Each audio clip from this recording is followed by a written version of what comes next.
Thank you very much, all of you, to be here. It will be totally worth it to spend this rest of time. As I said before, we tried to get some rain to prevent people from visiting Copenhagen. I'm very happy to see that even the nice weather wasn't sufficient. Of course, it will be totally worth it because we have an excellent speaker and colleague. I need not introduce Tom Hockaday. 25 years of experience in this field, since 2000 at ISIS Innovation, a wealth of knowledge that he will share with us, because while some of us imagine that no one can survive 25 years in our profession, we have Tom that did it and will show us how was that possible. Few of us believe it. So, Tom, please share with us, how could you do it? Thanks. That's fine. Thank you very much, Marta, and good afternoon, everyone. I think this is a very happy room, all apart from one person, and that's me. You're all happy because this is the last presentation. I'm not so happy because I have to give it. But let's press on. So the actual title of this that Karen and I worked out was how to survive your first 25 years in technology transfer. And that word first is really, really important because we all obviously want to carry on doing this for as long as possible. So a little bit of perspective. Take us back to 1989 when the Berlin Wall came down in November. A reminder to all of us that things change. Some of you were probably not even born back then, I don't know. But it was at this stage that a young boy was inspired to work in university technology transfer. And this is evidence of how early hair loss can begin in young British males. This is the only surviving picture of me in my youth. You can understand why they destroyed the other ones. So, in 1989, I started working in the university business liaison world at University College London. And that job was really about managing industrially funded research contracts. I then moved in 1993 down to the west in Bristol, worked there for 7 years as the first full-time person doing technology transfer at Bristol. Grew a team there up to about 7 people. And then in 2000, moved back to my hometown of Oxford and have spent the last 16 years working at ISIS Innovation, which is the University of Oxford's technology transfer company. And I stopped 2 months ago, and I am now an independent consultant. Every time I go home and meet my children and talk to them about what I'm doing, I'm now known as independent consultant, #unemployed. But hopefully that won't stay that way forever. But I think one of the most important things about this new life is I'm happy. So this is what I say, I'm free and happy. Anyway, let's dive in. So we know that what we do, this world we have chosen to occupy, all about transferring ideas, people, concepts, technologies from 2 completely different worlds. The world of universities, research, public sector research institutes, etc., to the world of business. And the fundamental thing which remained at the time and at the start and also remains today is that these 2 types of organizations exist for completely different reasons. Each is entirely valid. Universities are universities, companies are companies. Our job is to try and connect them. And we have this expression in English, things are as different as chalk and cheese, and there's no doubt that universities and business are as different as chalk and cheese. They might look the same, but if you eat the wrong one or try to write on the wall with the wrong one, you make a real mess of it. So things are different, and here we have a picture of a classic industry CEO, and we have a picture of a classic university leader. And these people are different. This is actually Andrew Whitty, who runs GSK, GlaxoSmithKline, and this is Lord Chris Patten, who runs the University of Oxford. But to show how far we've come and how, in fact, these two worlds do interact a lot, here are the same two people. So this is Lord Chris Patten wearing his business attire because he gets involved in lots of business activities. And here is Andrew Whitty receiving an honorary degree from the University of Nottingham. So although these worlds are incredibly different, they're also, these days, very, very interconnected. And the work that we do is in large part responsible for that. So I want to talk a bit about the transition, what I think we've seen over the last 20 or 30 years in terms of how we've seen this interconnection take place. So I'm just going to run through a few slides on a sort of model of the growth and development of university technology transfer. I've written this up, it's available somewhere on the internet, but these stages of the old days, the heydays, winds of change, etc. So in the beginning, and I think depending which country you're in and depending how things developed, this might be 20, 30, 40 years ago.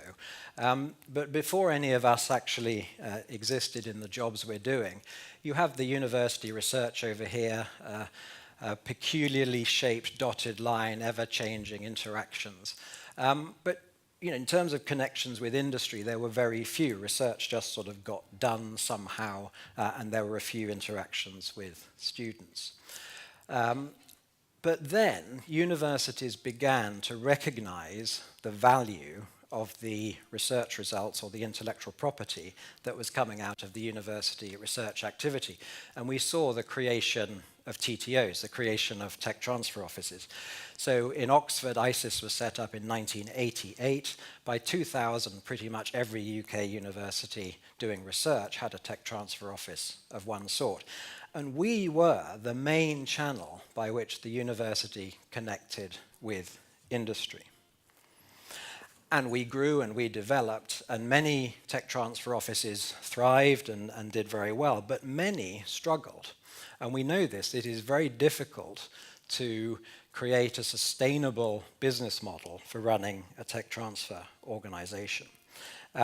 And about this time, let's say we've got up to 2008, global financial crisis, etc. Tech transfer offices have been going for quite a long time, being supported, but many are really struggling. And researchers, because they're finding it harder to get research funding, they're viewing their IP, or the IP that comes out of their research, very differently. They're viewing it as a way of building relationships with people who will fund their research, so not just tech transfer deals. So we as tech transfer people needed to adopt far more flexible models as industry developed with open innovation. And we realized that we were part of a different world in which all of this was going on without us. We were still looking at different and emerging ways of connecting with industry. But there's no doubt the world was changing around us. And I think now, or let's say in the UK, you could take this back, I think, maybe 10 years, the development of impact and the thrust and the concentration that universities now place on generating impact from their research activities. And we, as tech transfer people, we are responsible for one channel of this impact, which is the commercializational channel. But universities view impact as being potentially social impact, political impact, cultural impact, and not just the narrow economic commercial impact. And this, I think, has created a huge challenge for us. And so, we're still connecting and managing the commercial channel, but there are all sorts of other channels going on around us. And so I think we've now become a smaller part of this bigger picture. So what are the implications of this? Well, I think the implications are huge for us, actually. I think this is the big thing that's happened in the last 5 years. Tech transfer offices may disappear if the university decides it doesn't want to get some sort of economic or commercial return from its IP. And this has happened in some UK universities. They've pretty much shut the tech transfer office down, or it's been absorbed and diluted into a far broader knowledge transfer impact generation activity. So I think what we have to do is we have to carry on explaining the commercial benefits, the non-commercial benefits of this commercial activity that we do. For universities, I think that there's a real risk if they decide not to invest in tech transfer to develop the commercial activity, they're going to lose the non-commercial impact benefits of what we do as well. But most significantly for us, I think, they're going to complain later when they miss the blockbuster. And this is why it's so dangerous for a university to decide that the commercial aspect isn't important, because depending on your point of view, all of this began many, many years ago when universities began to realize the value of their IP because of opportunities that they'd missed elsewhere. So that's one take on the history and the development of all of this stuff. I now want to talk for a while about our jobs and why our jobs are difficult. And I think our jobs are very, very difficult.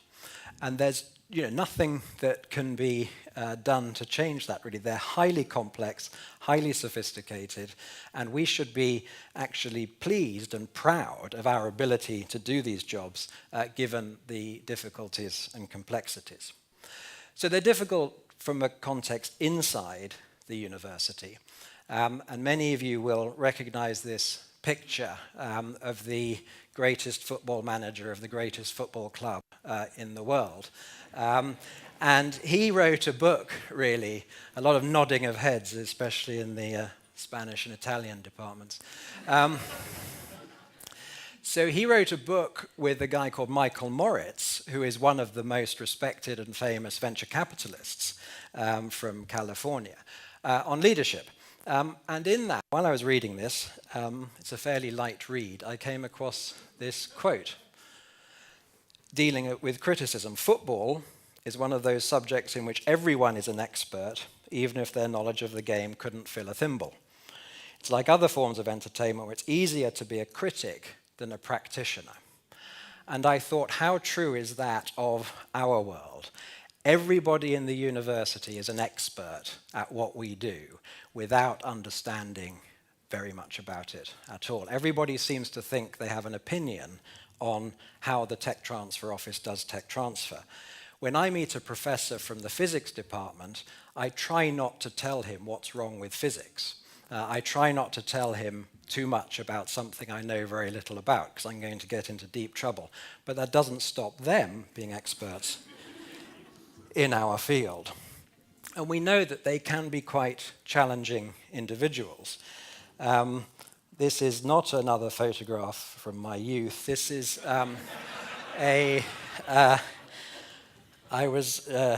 well, we all know about Narcissus, and we all know how you might introduce this into a talk about university academics. We know the figure of Greek mythology who found him a very vain and proud man who found himself looking at a reflection of himself and falling in love with it so much that in fact he couldn't take his eyes off himself, and that was the end of that.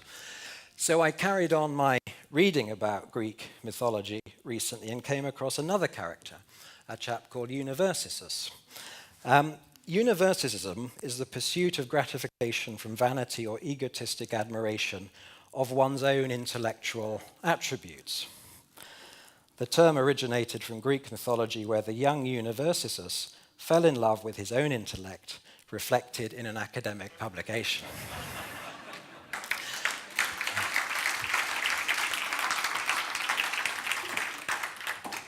Thank you. Now, I don't know how much trouble we're going to get into as a result of this. And rather like some of the other themes that I was just discussing with a colleague earlier from some of these talks, you may or may not want to adopt that model in your university. Maybe wait until you've stopped working there. But it's difficult. It's tricky. And there's the other point that within these universities where we operate, where do we fit in the world? Well, roughly speaking, it's down here. In terms of university thinking, the tech transfer office is, generally speaking, not very highly regarded within the university world. And I think that's a great, great shame. And actually, it's our challenge to do something about that. I think it's our challenge to explain to universities and to explain to university leadership why it is that what we do is so important. I've done quite a bit of work over the years on thinking about the components that you need for a successful, developing a successful innovation community. Some are inside the university, and this is a list of those things. So it's all about the complexity of what we do. So the point here really being that we're not very highly regarded. We have to operate in an extremely challenging environment, and what we do is very complicated and difficult. So these are the sort of things you need to have in place for successful university tech transfer. And I think there's a lot of work that we can do in terms of helping our academic university leadership understand the power of what we do. So this is another sort of new development that I'm trying to put together, trying to think about the university innovation landscape. So if you think up the vertical axis about all of the people in your university, the undergraduates, the postgrads, the junior researchers, professors, etc., and the administrators and the alumni potentially, and then across the horizontal axis you think about all of the academic departments. If you view this as a map of your university, I think as we have to develop our activities as tech transfer offices and we have to try and serve the university, think about mapping for each of these individuals, the professor in the philosophy department or the undergraduate student in physics or chemistry, what units or institutes or agents or offices or initiatives or teams exist in your university to help these people in different planes. The plane of helping them win research funding, helping them do technology transfer, helping with proof of concept and seed funds, etc. And I think this is something we could do. We could try and present to our universities an understanding of the overall innovation ecosystem inside the university, the overall landscape, to try and get an understanding of what's going on. So it's difficult inside the university, and it's difficult outside the university. And I'm not saying all of this stuff to make us miserable. I'm saying this because I think it's important we understand that it really is a complex, difficult job. We should be proud of what we do, and we need to explain. I think we need to get better at explaining quite a lot of it. So this is a map of a sort of external landscape that I drew many, many years ago.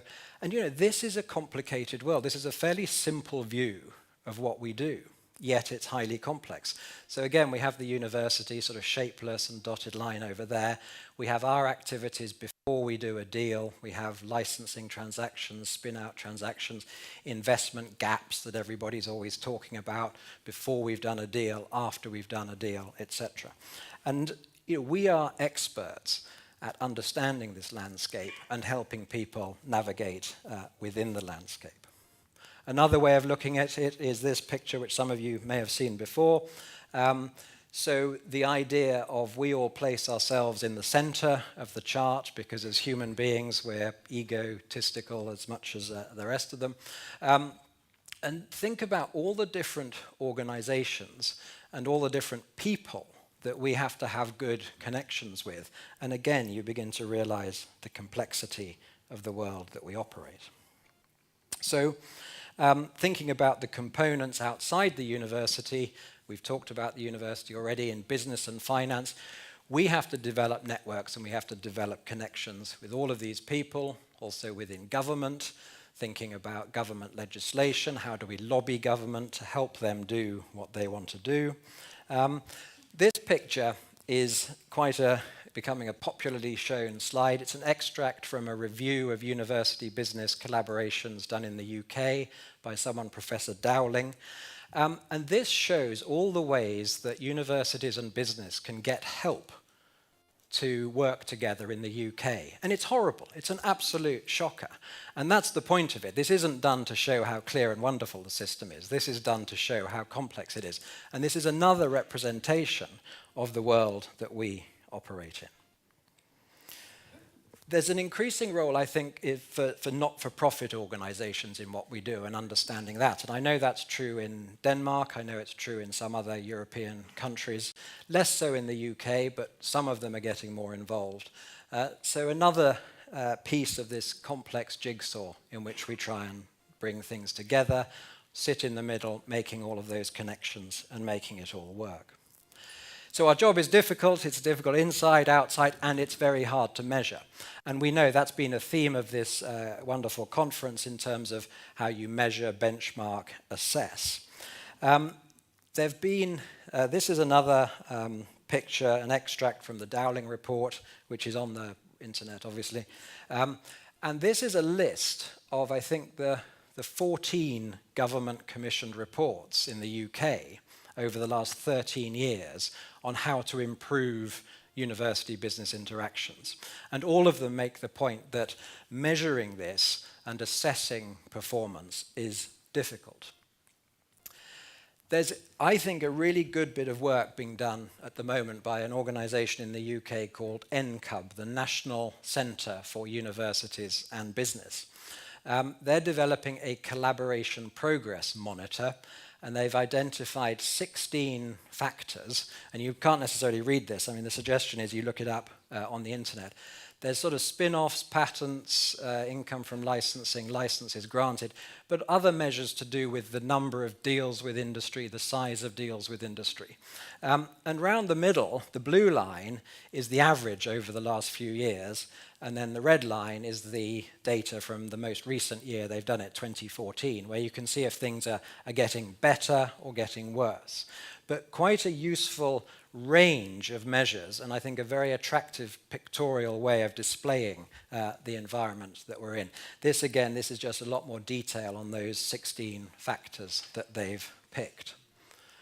Now, quite which one of these models turns out as being the right or the best or the most sensible one to go forward, we don't know yet. And I think it's continuing to think about benchmarking and measurements and metrics and comparison is really important. And the huge exercise that happened in the UK, the REF, the Research Excellence Framework, back in 2014, and this is their website, and on this website is an incredibly rich source of materials which describe how the UK government went about assessing the quality of research, including assessing the impact of research. So lots of us in tech transfer, we published reports about impacts of the work that we do. But the government decided to allocate 20% of the points you get for research quality based on impact case studies. And all of those impact case studies, which were then assessed by panels of academics and externals, are all publicly available on the website. So if you wanted to get government funding for research, central government funding, then you had to submit case studies about the impact of the research that you'd been doing. So this applies to the history department, the history of art department, the philosophy department, the chemistry department. It's a fantastic resource in terms of the sorts of impact that universities in every particular domain are having in the world. But it was hugely controversial, it was hugely expensive, an amazing amount of effort went into it.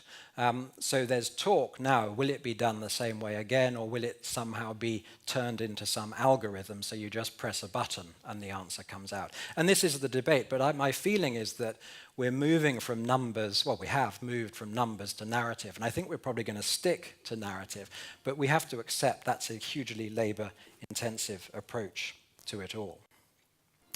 So we've talked about our job being difficult, but let's actually think what our job is. And I think condensing it, I think this is what our job is. Our job is to help academics and researchers who want help to commercialize the results of their research, to collaborate with industry, to do consulting. And our job is important. But I think fundamentally, it's about helping the researchers. And so when we think about what it all comes down to, I think that's the most important point. So where does it start? And it's because our jobs start with academic researchers having ideas and wanting to get involved in some sort of commercial activity or some sort of engagement with industry on those ideas.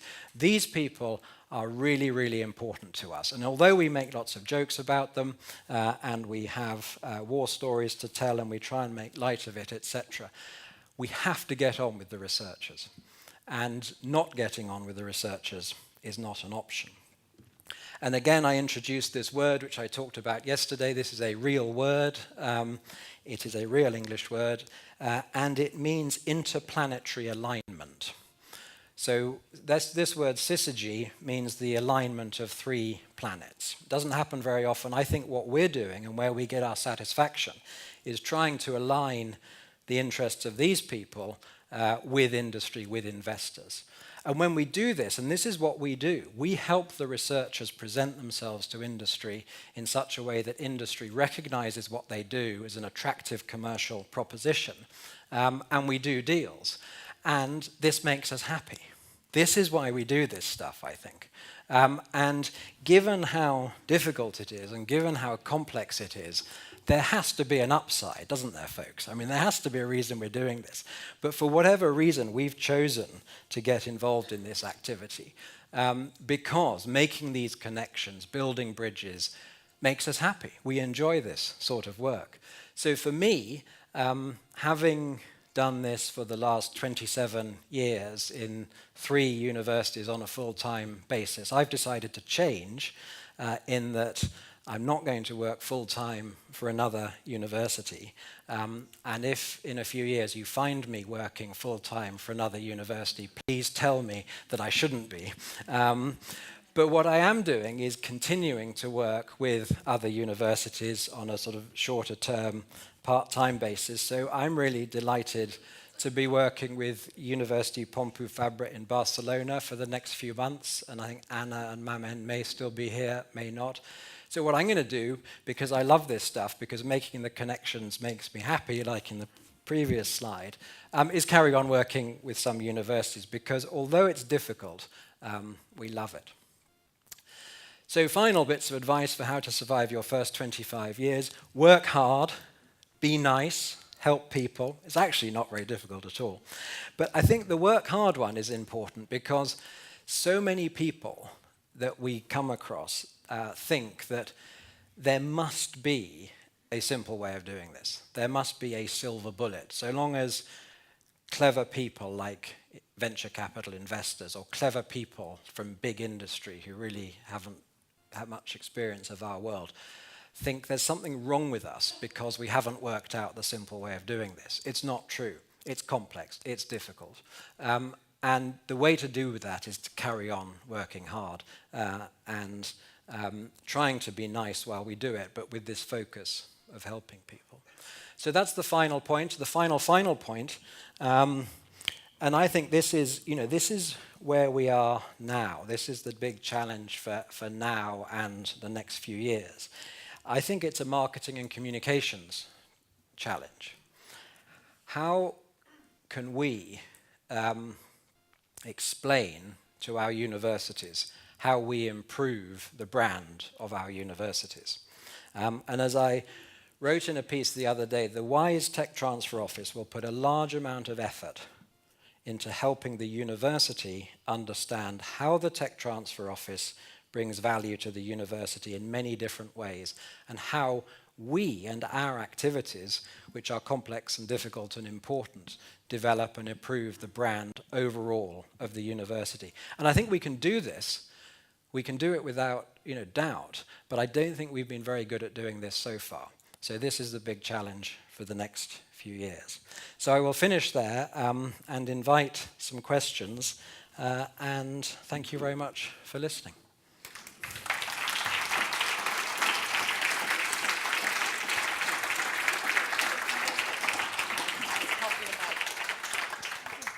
Thank you very much, Tom. That was a fantastic presentation. We are always excited to have you with us. So, ladies and gentlemen, what type of burning questions, comments would you like to do to our fantastic speaker of this afternoon? Don't be put off by the slide there.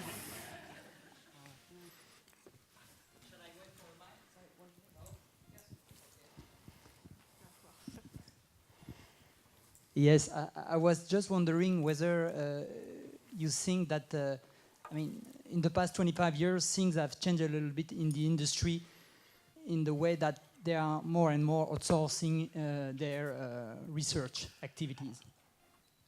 So, from your point of view, is there an impact on the way TTO are working? So if I understand how universities are, sorry, how industry is resourcing its research activity. Well, I mean, to take the example, the institution I'm working in the past, you had to go out to attract the industry. Now they are coming to see directly the researchers and say, well, I'm interested, I want to, use your expertise to do that.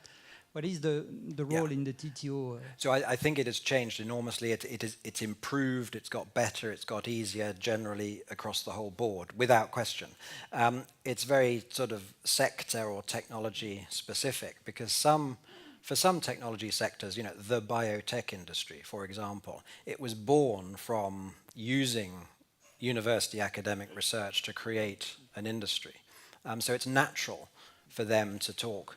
And that's, you know, a lot of work for the tech transfer office, but it's sort of what I call bread and butter work. It's good work. In other in other industry sectors, it was not natural at all to talk to a university about how to improve their business. So I think what we could do, and what we do, but we could look at those sectors and we could have a more active program.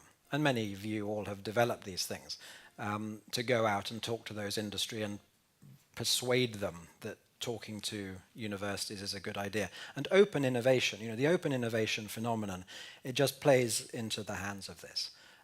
So, you know, we want to find companies that are open-minded to open innovation, so that they're willing to take in other people's ideas and develop them.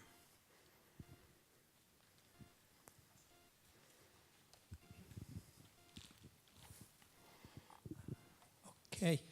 Tom, I have a question on the forces that prevent us from being nice, notwithstanding our...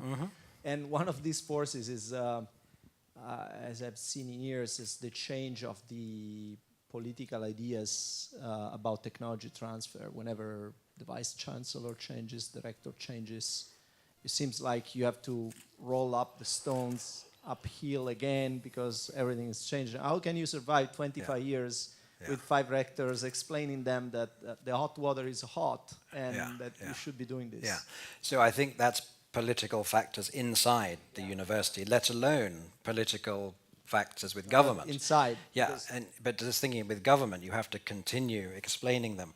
And you're probably all familiar with the myth of Sisyphus, you know, the lucky chap who gets to roll his rock up the hill every time and then it rolls back down and on he goes. So, I mean, how to survive, it's part of the job. It is part of the job. I think how we can make it easier for ourselves is to actually, you know, codify this, write it down, present it, and have a very clear explanation. And imagine, you know, the time to do it is when there is not a new rector, vice rector, but anticipating there will be a new one. How am I going to explain to him or her that what we do is really, really important? And they may be from inside the university, so you need to think they may be coming from outside. But a whole bunch of activities which fall within this marketing and communications. This is why I think this is so important, so that every time there is a new person, it's not a battle, it's not a fight, it's not a struggle. It's just a natural part of what we're doing. So, you know, why would they attack the Faculty of Social Sciences? Why would they attack the Tech Transfer Office? Thank you. Comments? We were all in such awe of your Well, I think presentation. actually it's more that it was a mistake to put that slide up, actually, wasn't it? Yeah, it's intimidated somehow. Okay. You have another one, yeah. No, do go on. Yes, sorry. Could you share with us a success story where you managed to demonstrate the added value of your department? I'm just explaining the background of this question is that sometimes when you do a superb deal over a technology, the researcher is going to say, well, of course, I mean, my technology is fantastic. You guys, you have just been doing, I mean, the paperwork, but I mean, it's because of me. So this question of demonstrating the added value of the TTO. Yeah, yeah. I mean, I think 2 points really. I mean, I think you can do this constantly as you go along by saying to the academic, you know, would you like me to help you do this? And to try for them to recognize what you are doing and all of the work with the patent attorney, all of the marketing, and, you know, keep them informed about what you're doing. One thing I think where tech transfer can go wrong is when the tech transfer people do not keep the academics informed of what we're doing with their thing. And that's a real problem. So it helps because to do it in case, you know, they learn something they're not happy with, but it also helps to show the volume of work. But in a more generic sense, there's a fantastic example from Oxford at the moment where we set up a spin-out company in 2001 or 2002. It grew and grew and grew. It sold last year, whatever, for about $500 million. The university got about $50 million cash, and some of that is going back into the zoology department where the original research was done to fund PhD studentships and to fund research. So you see this brilliant, positive cycle, closing the loop of what we do. And so particularly what we did with that company, and the reason this works is that it's not us saying it, but the academic founder, in all of his presentations, says, I would not have done this or been able to do this without ISIS innovation, etc. So getting them to say it is better, but it shows the positive value in closing the loop. So the university that wants to do more research can do more research because of this commercial activity. So at the end of the day, it's all about money being returned to the institution. Well, I think the money is very, very important. And I think it is very naive for universities to choose impact instead of income, because I think the two are intimately connected. And I think income is impact. Why do we get income? Because of some transfer deal where there's a product being sold. So income equates to impact. And if you want some impact, it doesn't happen on its own, so you need to fund the tech transfer resource that generates the impact. And guess what you need to do that? You need money.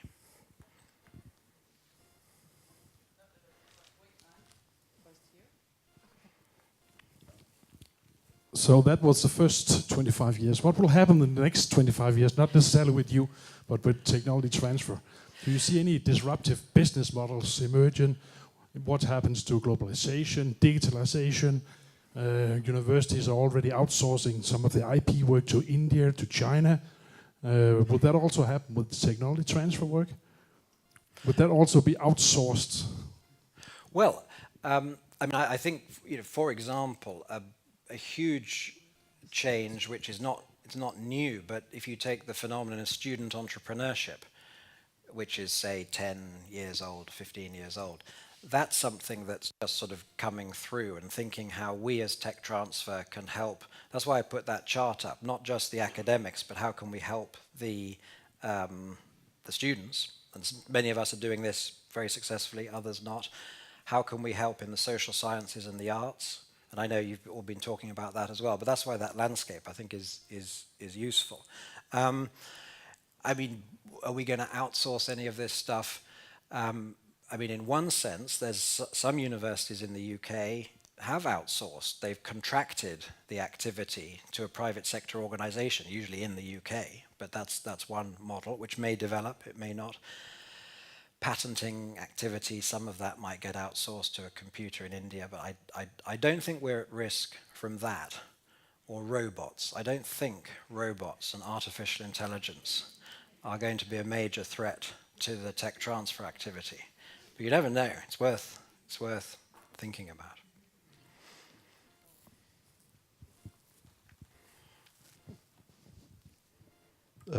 Almost all of the technology transfer activities to date have actually involved projects that are already being instigated and maybe collaboration. But Oxford is also known that, I think it's the chemistry department that took money in exchange for future IP.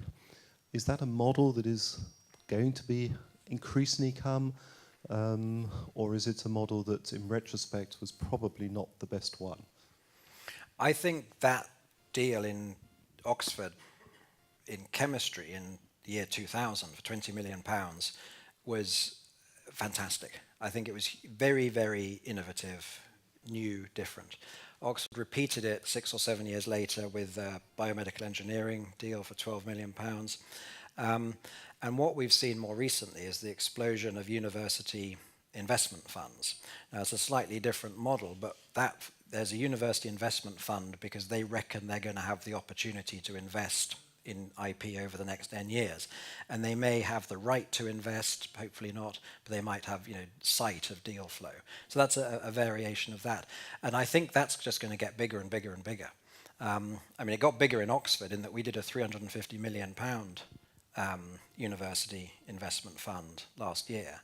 Now, they don't have rights to invest, but this is, so you talk about future IP, we haven't pre-sold anything, but we're thinking, how are we going to develop the stuff coming through in the future? Can I go back on that question, because you mentioned alumni. Sorry, you mentioned alumni funds, and it just so happens that I happen to be an alumni of that university, so I actually got offered the opportunity to contribute to that fund, as you probably know. I think all alumni of the University of Oxford were doing that, and have actually subsequently been asked for various reasons to engage myself. I thought that was an interesting model. Have many other people responded to that? So there are two things. There is some small investment funds of £2 or £3 million that are being set up to take advantage of a specific tax break in the UK, EIS scheme. That's one thing, managed by Parkhawk. There's then this huge £350 million fund where there's a small number of investors. I think lots of universities, and I pretty much know lots of universities in this room, are thinking about developing some sort of university investment fund. So I think there's going to be a lot more of it. Now, who will the investors be?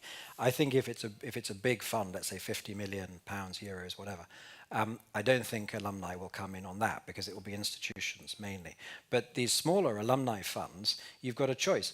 I think you can do it on a donations basis, and we've tried that, and Cambridge started that, and it's been moderately successful. Sorry to interrupt, Tom, because we have some other questions. So it's an interesting topic. Sorry, yeah, I'm going on. Yeah, I'm going on and on. Yeah. Thank you. Thank you, Tom. When I entered the profession, let's say 13 years ago, I had the feeling that my colleagues were complaining because politicians and policy makers were not paying enough attention to our activities. And now I have the feeling that they pay attention, let's say, too much. The consequence I can observe is that, and you've shown that, we have plenty other accelerators, incubators here and here. And so we also have to compete with other actors, and that makes things a bit more difficult than before. And I will add something. I have not the chance to work for such a prestigious university, and I am working for more modest university who want to mutualize their efforts because they can't rely on their own researcher only, okay? And they want to mutualize their efforts regarding tech transfer. And as a consequence, we have also to fight with pre-existing TTO and also how to globalize the activity. So sometimes I have the feeling that the golden age of tech transfer is behind us. Well, I mean, this is part of what I'm talking about with these phases, the heyday, the golden age. So I don't think it's all over. We've just got to develop and adapt and change, and we are, and we're very good at that. But the sort of the golden age of what I call sort of hardcore tech transfer, patent license spin-outs, I mean, that's going to carry on, that activity, but it's a smaller part of a bigger picture, and we have to understand the bigger picture. Oh, thank you so much. Tom, I'm sure there would be other questions, but we do have to finish. I would like a round of applause for Thank you. Tom. Thank you. Thank you.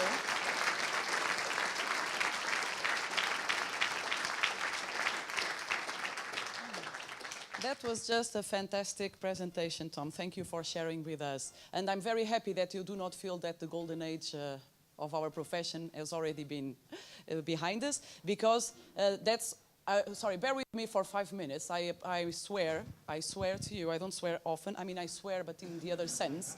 Apologies, but I don't swear that often. I swear it will be 5 minutes. So just taking what Tom just said, so it's the, let's say, pure licensing deals, maybe that's behind us. I think our profession is clearly changing and evolving, and I think that reflects a bit the way the ASTP-Proton is trying to support its members, taking into account those challenges and that evolution. What we were doing 25 years ago is not what we are doing now. What will we be doing 25 years from now, since we are not robots? So I also think the content of this conference, which is now finishing, reflects a bit that. To say, we had sessions that covered, the parallel sessions covered topics from clinical trials, software commercialization. We had TT agreements, alternative dispute resolution, spin-off creation, venture funding, benchmarking, impact demonstration, working with SMEs, interdisciplinary collaboration, design thinking, open innovation. The diversity of these topics reflects a bit the way that we try to embrace what is the diversity of our profession. At the same time, do not forget, you being interested in the more specific topics, that we have other ways to be engaged. So we have specific working groups in different areas. We have the Directors Forum, we have Social Science and Humanities. We will soon have one in managing micro TTOs. So again, I mentioned that before, I will say again, be involved in what we are doing, present your suggestions.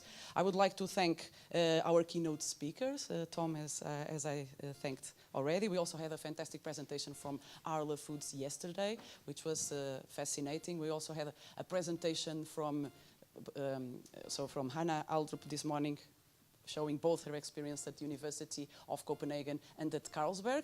We are used to, I think most of us are pretty aware of the impact of Carlsberg. We were not so aware of the research behind it, so it was interesting to see that the way that company interacts. So what can I say a bit more? I just want to thank everything that happened during these days. I do hope that you are bringing interesting contacts, networking. You met new people, fun people, I guess, definitely smart people, that's for sure. I hope that you learned something more interesting, and I hope that you established connections that will continue in the future. So I would like to thank a lot of people, but I will be a bit short. So I would like to thank, of course, our hosting partners, the Danish National Tech Transfer Association. Fantastic welcome that we had. Thank you so much. Fantastic job. Fantastic job. I want to thank all of our sponsors, of course, without whom this wouldn't have been possible. They are many. I hope you met them. I hope you visited them in their booth. Thank you so much for the fantastic work that you did in helping us set up this event. So a round of applause to our many sponsors.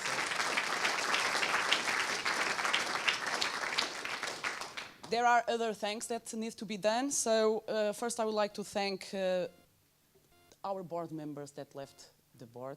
I did not mention that earlier. I want to thank Carl, who is in South Africa. He went to greener pastures. So I want to thank Carl, I want to thank Masi, I want to thank Mark, and I want to thank most especially of them all, I want to thank Christian, our former president, immediate past president, for the fantastic job that you guys did at the board. Thank you for your contribution. A round of applause for you.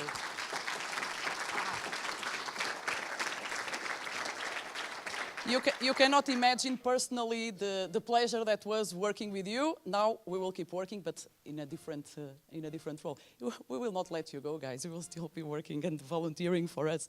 I want to thank the new board members, Ulrich, Enric, and Maria.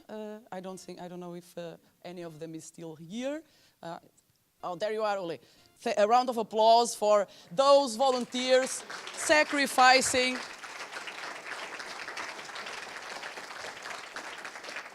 Some of us are not aware, including the ones I have just mentioned, of how much you are sacrificing by joining the board. Thank you for such sacrifice. Perfect. I want to, of course, to also thank the still going strong board members, which is Michelle, Stephen, Ned, and Heather. Thank you guys for everything you are doing for the association. A round of applause for my dear colleagues. Okay. I also want to thank the programming committee, without whom this would not have been possible. I will start by thanking Amanda, because in the past I have forgotten her name. So I thank Amanda, Ruth, Sarah, Karen, Mark, that you are being thanked twice, okay? And Anders for the fantastic job that you are doing. The content of this conference would not have been possible without these guys. A round of applause for the programming committee. So, and needless to say, I want to thank that fantastic team, which is just down there. So I want to thank the HQ that made not only the logistic part of the conference, but the fantastic welcome, all the warmth that you have been giving to our members. Fantastic. So HQ, you did a fantastic job. Thank you. Susanne, John, Charita, Aline, Anne, Shared. Thank you very much.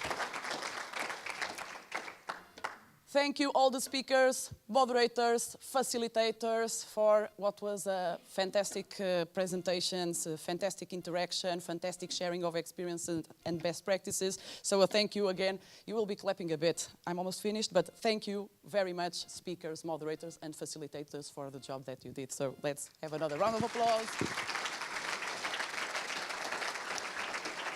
Those of you that did not make it to the morning run, this is your exercise moment. So I'm almost finishing, don't worry. Now, because I would like you to thank yourselves. The most important people that attended here, that made this happen, was of course all the participants. Thank you so much for taking the time out of your busy offices to come and learn and share with us. So a round of applause to ourselves. Well done. Aha. Oh, I did swear I will just take 30 seconds because then I would just like to say, let's keep working together. Let's keep strengthening our innovation ecosystem. Let's make our profession even more relevant. And if Karen lets me say so, even more awesome. So let's keep working together. We can do that. There are some dates on training courses that we are going to have, but we can also keep working together, not only online and through the context that we had, but I hope to see you all again in our fall meeting, which will take place in the wonderful city of Stockholm, 23rd to 25th November. And I thank SNIT, the Swedish National Tech Transfer Association, that's represented here by Johanna, for hosting such an event. So thank you guys. Do not forget to leave your evaluation forms. Do not forget to provide suggestions, and do not forget to keep keeping our profession awesome. Thank you so much. See you in Stockholm.